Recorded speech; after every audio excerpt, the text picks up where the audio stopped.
In this video, I'm going to go over a phase line example. This is a model for the Lac operon. It's a very simplified model, and it's going to help me to talk about non-dimensionalization and bistability.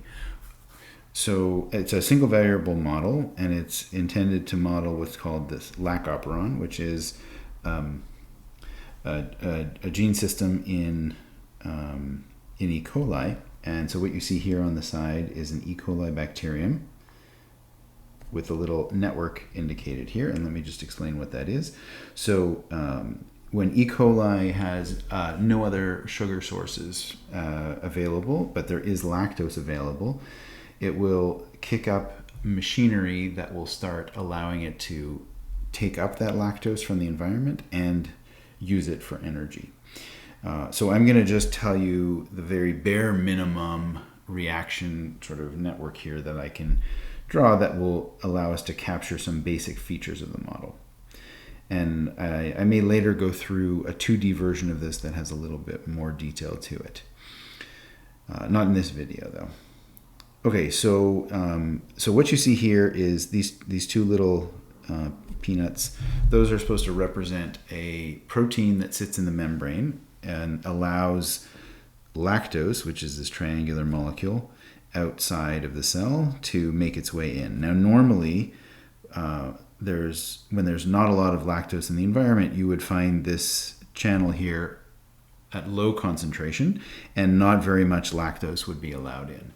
But if the concentration of lactose increases and you have many of these, more of them will sneak through, and what happens is they make it in. Now there's some reactions that happen that I'm going to gloss over, but the downstream effect is that the DNA is triggered to form through more downstream reactions, more of these transporters, as well as some other proteins that are useful for actually using the lactose. And then these channels are placed, or importers are placed into the membrane. And once they're in the membrane, they will allow more and more of the lactose that's in the environment to come through. So what you need is something that kicks the system up. So if there's low lactose, you don't turn it on. But once there's enough lactose out here, all of a sudden you'll get more of it coming in, creating more of these, and you get what we call a positive feedback loop that allows you to move into a lactose-using state. Okay, so the model, I'm not going to go through the terms in great detail. I'm just going to describe what they are. So the first term here is going to capture a multi-step process for the importer letting lactose in and also making more of the importer. So Y is the concentration of the importer in the membrane. And so the rate of change of Y then is going to be some constant B, and then we're going to multiply that by a Y squared over a C squared plus Y squared. And what this does is, if you have low amounts of the importer, Y squared will be very small, because when you square a small number, it becomes even smaller. And so that makes this term really slow to start off. If I have very little transporter initially, the rate at which it allows more to come in is initially low. But then this positive feedback effect allows that to kick up quite rapidly later, and eventually the system saturates. And so this is the curve that represents this function. That's what it looks like. And so that's supposed to capture this first basic feature that I described of this positive feedback loop. And then even when the lactose is not there, we need to have a small amount. So B0 is a small rate at which the importer is always placed into the membrane. And any importer that's there in the membrane will get removed at some background rate. So normally when there's low lactose outside, this term is 0, and you have a background production. Just, every so often another importer is popped into the membrane, but those come out, they're cleaned up by the cell and they're pulled out And so there's some balance between these two terms that keeps it at a low level. But if you ever expose the cell to a high concentration outside, this term will suddenly drive y up more quickly, and that triggers more y, and so this gives us the effect that we were looking at. So let's see what this looks like in a phase line diagram. So first of all, let's try and figure out what the curve on the right-hand side looks like. So I'm going to give this a name. I'm going to call this f of y. And you'll notice it just depends on y, and b, b0, c, and d are all just constants. They're just constants that I'm not specifying values for yet. But they all should be positive constants. Okay, so to get the phase line, what we need is to draw this y, this f of y function. So here is the y-axis down here, and here is, well, I'm going to do this in pieces. I'm actually not going to draw the f of y right away. What I'm going to do instead is draw it in parts. So the first thing, I'm going to redraw that hill function curve. So this function here we call a hill function because it's of the form y to some integer power over a constant to the same integer power plus y to that same integer power. And so in this case, the integer is 2. So we're going to draw this function. It starts off near the origin. It looks quadratic, and then it rises, but eventually saturates at a level, in this case, it's a level b. Okay, so to that, we are going to add b naught. So I'm going to take all of this and raise it slightly by b naught.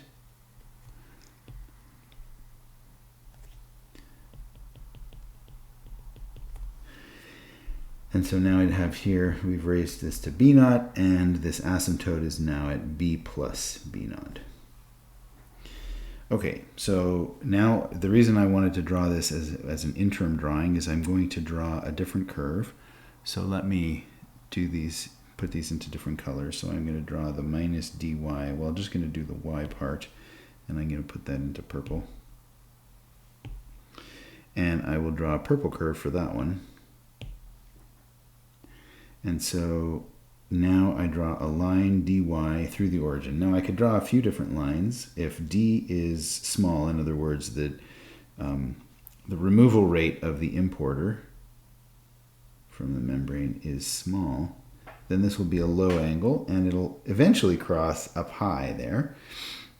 But if I increase d slightly, it could go through all three sort of sections of that curve, or increase it even more, and it just goes through one. Okay, so all three of these are possible scenarios. Let me just focus for now on the one where it has the most interesting, all three of those crossings. So I'm taking the difference between those. So the difference is going to be, let's see, I'll do it in red if it's positive and in orange if it's negative. So here, the green curve minus the purple curve, it will be red here. It will be red here, that's positive. And then in between those, it'll be orange value negative here and negative out here. So I'm going to now draw a new graph here. This is going to be finally my phase line. So here I'm going to put f of y, which I can now draw after I've figured out exactly where the positive and negative regions of the function are. And here is y. And so you'll see it starts off positive, but only slightly so, and it decreases to 0 pretty quickly. And then it's negative, hitting a maximum value, and then it comes back up to 0. And then it goes positive again, hitting another maximum, and then it curves back down. And eventually, it's linear because this part here is constant, and then this rises linearly above it. So by the time I'm out to around here, it's already looking like just a linear function, a negative sloped linear function. And so maybe I'll redraw that and make it a little bit more amplified. So let me do that like this, and then like that. Okay, so that's just to use up a little bit more space on the page here. So let's draw the arrows in here. So if this is our y value and this is our y prime value, when y prime is positive, that indicates that y is increasing. So if we're at this location here on the y-axis, the y prime value is positive, it's above the y-axis. So y prime is positive means that we are moving in y to the right. And it'll be fastest in the middle underneath the bump, and it'll get smaller as I go closer and closer to the edges of that region. Down here, it'll be moving fastest to the left in the middle with slightly slower movement as I get closer to the edges there. And then another one here. And if we had negative, we can draw some arrows on the other side, but I'm really only interested in y positive. And then on this side, I have negative arrows as well. So you can see now that we're going to have a steady state at this crossing that is stable, so I'll fill that in. A steady state up here that is also stable, I'll fill that in. And in between, we will have a steady state that is unstable, so let me just color in the center, so that's clearly an empty dot, denoting an unstable steady state. Okay, so that is the phase line. And what can we say about the phase line here? Well, one interesting feature is that if we start with an initial condition just below this unstable steady state, let's say an initial condition here, it will maybe slowly at first move to the left, then it speeds up through this area, and then it slows down, but eventually it'll move over to here. So you have a stable steady state that will be pulling in any initial condition will be attracted to this steady state, and that's where it'll end up. Anything on the other side will end up here. So we call these, so let me denote this with different colors. So this region here is one basin of attraction.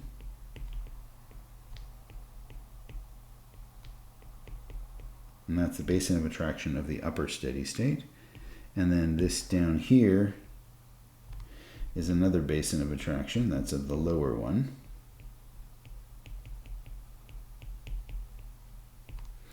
And this in-between value, right here, is sometimes referred to as a separatrix, meaning a steady state or some kind of geometric structure in a higher dimensional problem that separates two basins of attraction. And what we have here is this is what we refer to as a bistable system. Bistable meaning two stable steady states. Bi for two. So this is a bistable system with two stable steady states. Sometimes a separatrix also, I guess, this is sometimes also called a threshold. Maybe that's a more familiar term. Okay, so and what that tells us is that if we change the concentration of lactose outside, or maybe we can do this in terms of y, if we have a concentration of importer that is initially anywhere in this region, we end up going down here. But then if we change the conditions, add lactose to the environment, that will trigger production of more importer, and we get up above this threshold, then we rise to this higher steady state here. So this low steady state here is very low importer, not using lactose, not allowing lactose in. And once we get above the threshold, this steady state corresponds to a state in which the cell is using lactose. Okay, so that's a little bit of a biological interpretation of what we're looking at with bistability in the context of the Lac operon in E. coli. But what I want to do now is I want to move to non-dimensionalization. So, okay, the idea here is we want to change the way we're measuring length or time or concentration. And what I want to do first is just give you some prompting questions. So I just want you to think about these. Obviously, you're not going to be able to answer them on a video, but just try and do that anyway in your head. We're talking to your friend sitting next to you or whatever. Okay, so so how are we going to measure length? Now this, especially in Canada, where we use a mix of different units. For height, I would use feet and inches. For weight, I would use pounds. But for car travel distance, I would use kilometers. So maybe it's variable, but maybe it would be meters or kilometers if you want to be consistent in sort of a scientific realm. But are those the only ones that we would use? So those are standardized ones, but we do use other types. So for example, how do we measure heights of buildings? I mean, maybe you could look up on Wikipedia a given building and find out its actual height, but nobody really thinks about buildings in terms of heights.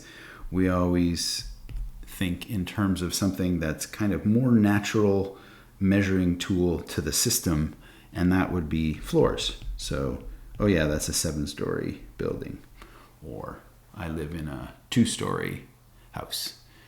So that is very different from meters or kilometers. It's kind of a unit of measure that's inspired by the very structure of the object we're measuring. And that's not really the same as other things. Like when we measure people's heights or distance traveled in a car, we need a standardized measurement because there isn't some kind of repeated unit that's an obvious unit to use as a measurement. But that's what's happening with these floors. So another example, measuring time, you might guess seconds or minutes or days or weeks. And that's a similar kind of arbitrary designation that's not really related to the problem.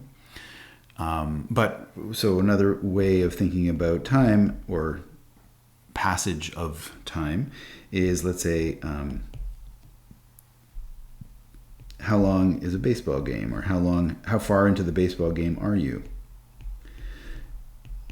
A more meaningful value than saying, 72 minutes or 2.5 hours.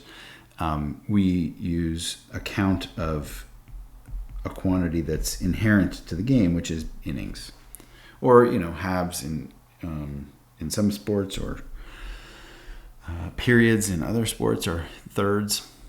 Different terminology, but they all have the same feature, which is that there's some inherent structure to the game, and it's variable in some cases, not in other cases, but it's motivated by the structure of the game itself.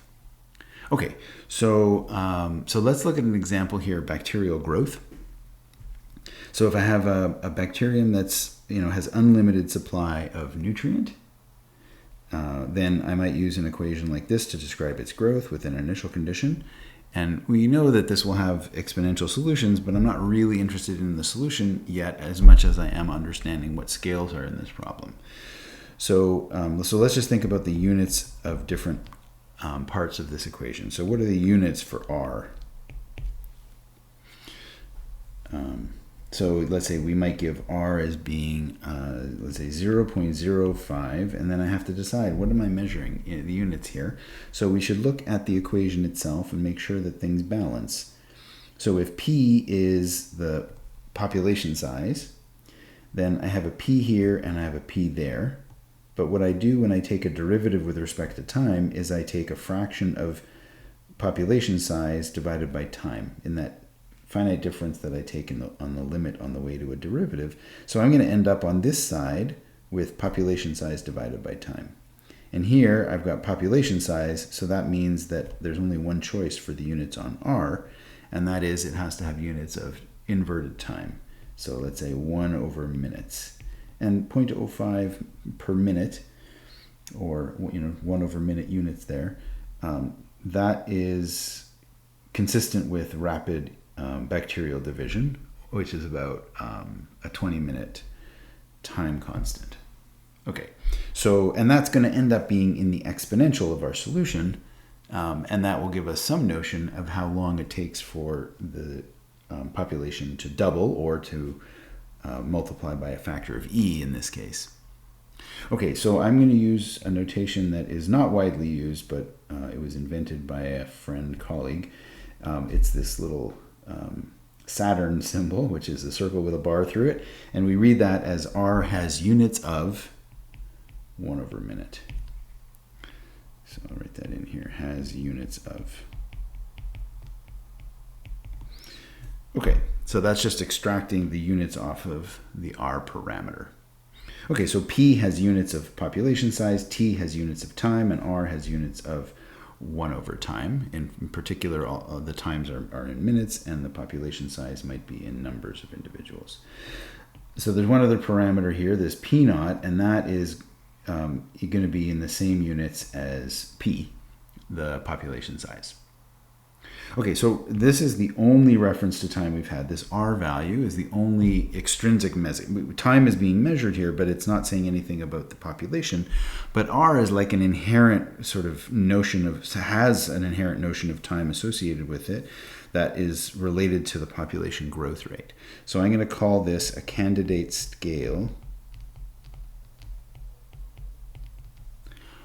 for measuring time. So much like floors are the obvious candidate scale inherent to the structure for measuring the height of buildings.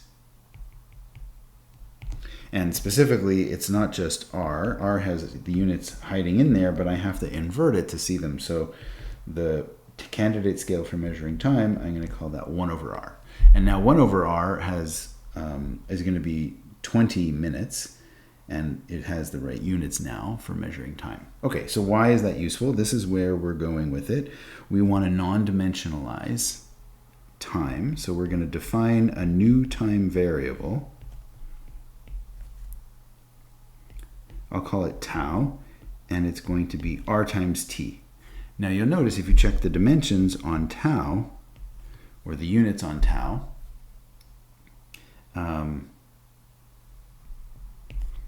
they're formed by a product of those from R and T, 1 over minutes and minutes. And so those cancel out, and what I'm left with is a non-dimensional measure of time.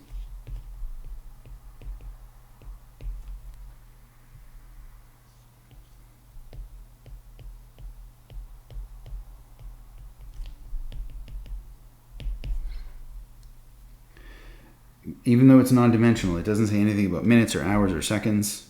It's just 4.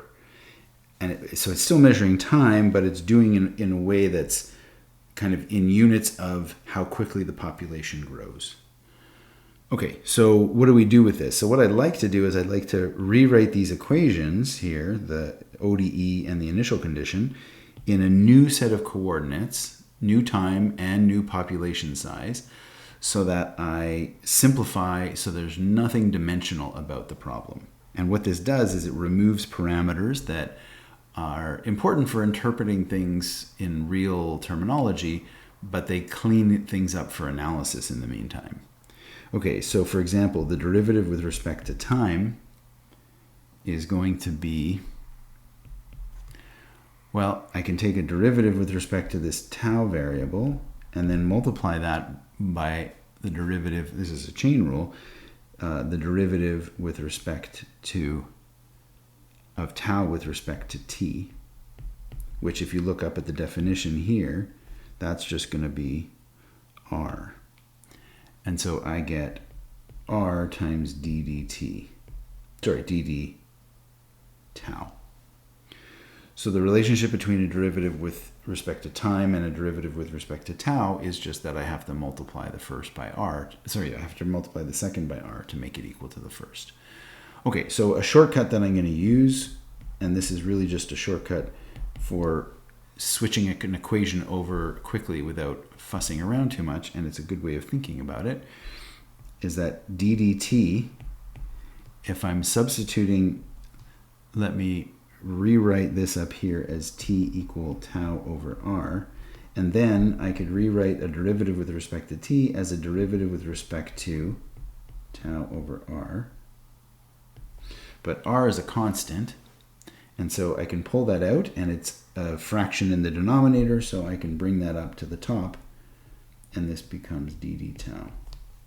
And so we get it either way. It's really the same thing if you think in terms of differentials or in terms of derivatives. It's just sometimes it's easier to modify an equation directly using this trick. Okay, so what about P naught? P naught, we said also, had to have particular units in order to balance, the equation it appears in, and that is a little bit more straightforward. This is just population size. So that is a candidate scale for P of t. And what I mean by this is time and p are both variables. They take on multiple values depending on what time it is and what the population size is at that time. But p naught and r are parameters. They're fixed. We just haven't decided what they are. Once we measure a system, we might figure out what r is, and then we'll know a number. But in principle, it really is just a number. Okay, so this makes it a candidate scale for P of t. And what that means is that we can define a new function, Q of t, which will also be non-dimensional. But because I want to go to a non-dimensional system, I don't want it to be Q of t. I want it to be Q of tau. So I want the new population size, which is going to be measured in terms of using the initial population size as my measuring stick. So that's like one floor is going to be P naught. And so what I have to do then is I have to divide P of t by P naught. But I don't want to have t in the brackets because I'm defining a new thing, q, that's a function of tau. So in place of t, I have to put the appropriate thing that depends on tau, and t is equal to tau over r. So that is my new function that I'd like to find an equation for. And I can rewrite that in the opposite kind of direction, which is to write P of t. P of t is going to be P naught multiplied by Q of, and now instead of having tau in the brackets, now I'll put RT, which is the definition of tau. So these are just two different sides to the same transformation. Okay, so if I take the derivative with respect to the derivative of P with respect to t, how do I transfer that over into a Q equation? So first I will just replace the P with P naught Q of RT. And that is, the P naught is a constant, so it can float out front.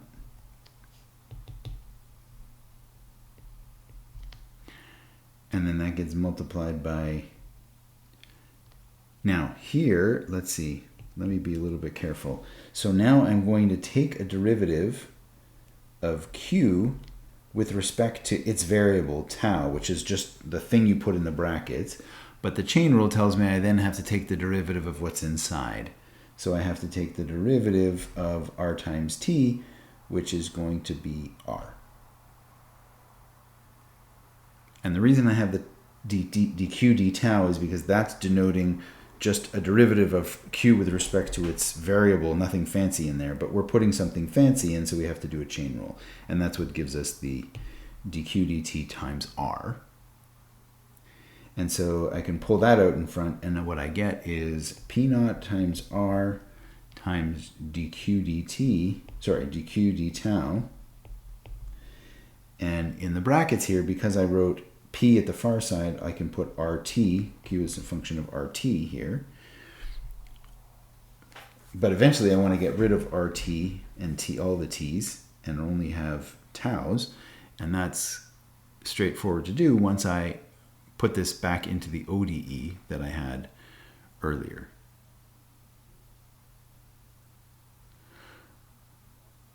So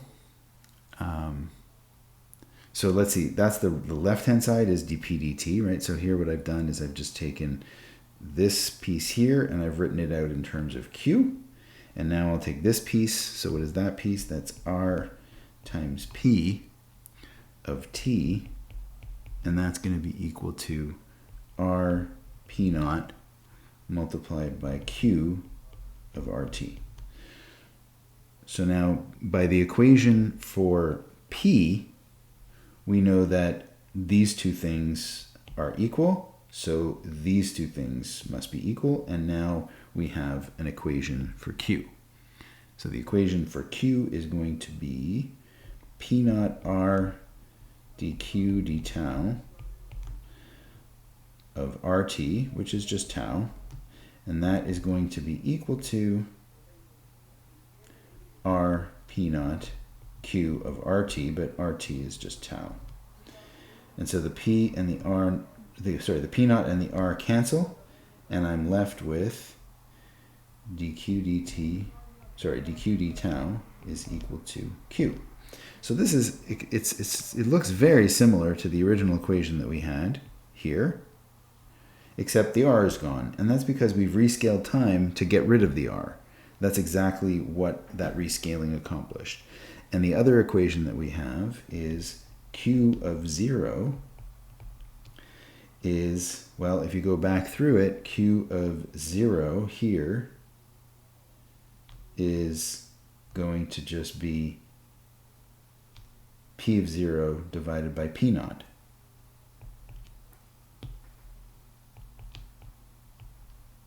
Sorry, P of 0 over P naught, but P of 0 is P naught, so Q of 0 is 1. So now you can see what we've done. We've taken an equation that had two parameters. We've done two transformations, one of time and one of the population P of t, the population size. And we now have an equation that's in Q with no parameters, and we have an initial condition with no parameters. So by doing two substitutions, we got rid of all the parameters in the problem. Now we just have to solve a single equation, and no matter what population that comes along, as long as it satisfies this equation, maybe with different R values, solving this once, we can now go backwards through the substitution to figure out what any particular P of t would be, given that e to the t solves this Q equation. So Q of tau is equal to e to the tau. And then substitutions give us the rest. So let's do another example. Let's non-dimensionalize the Lac operon example. So here we have a lot more scales. So let's go through those one by one. So first what I'll do is I'll list out the independent and dependent variable. Well, the independent variable is t, and it has units of time. So that one's, we've seen that already, so I'll skip over that. And then y has units of whatever we measure the concentration of importer in.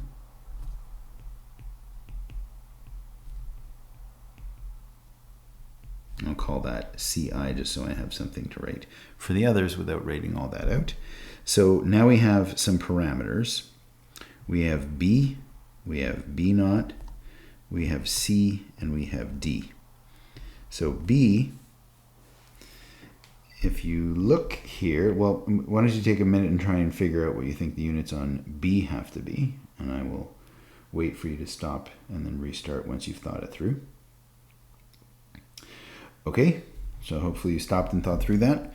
So let's see what we've got. Now, this expression, b is multiplied by a y squared, but it's also divided by something y squared. Now, because we have a sum of two things, where we know this has concentration of importer, the units on C, we can't add two things that have different units. It makes no sense to add meters and time together.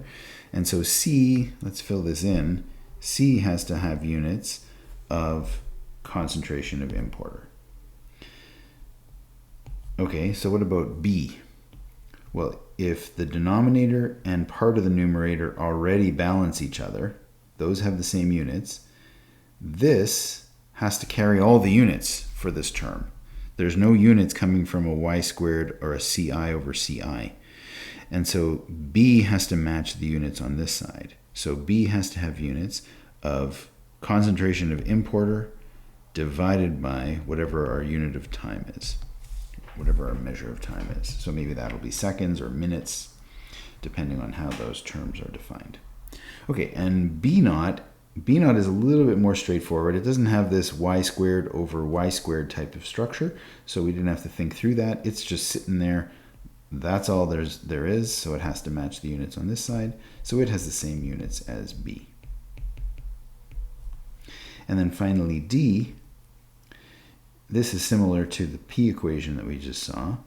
Y has the units of importer to match the units of importer here, but this prime means that there's a d dt down here, a dt down in the denominator. That means this side is concentration of importer over time. So d has to fill in the units of 1 over time to make those match. Okay, so those are our scales. So let's rescale or transform y and t. And what we want to do is eliminate some of the parameters, or some of the number of parameters. So we have 1, 2, 3, and 4 parameters. Now we will also have a y of 0 equal y naught. But I'm going to leave that out for now. I guess that y naught, we know it has to have units of concentration of importer. And so that, actually, I guess we should put that in. So let me include that. Y of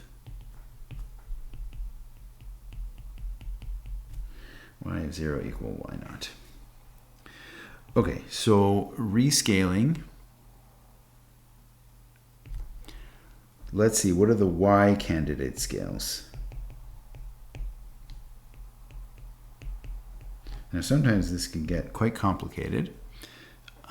So right off the bat, we already have a simple one, which is C, that has units of concentration of importer. But we also have B naught and B that include concentration of importer, but they're a little cluttered. Fortunately, we have something that can declutter them. We have something that has units of time in it. So if we combine these in the right way, we can be left with just concentration of importer. So let's do that. Let's take B and divide it by D. And then that 1 over time gets flipped up to the top in the numerator. And so this, when it's in the denominator, this time moves up and will cancel with time in the denominator of B. So that has units of concentration of importer, and because it has matching units, B naught over D will have the same units. And now what are the T candidate scales?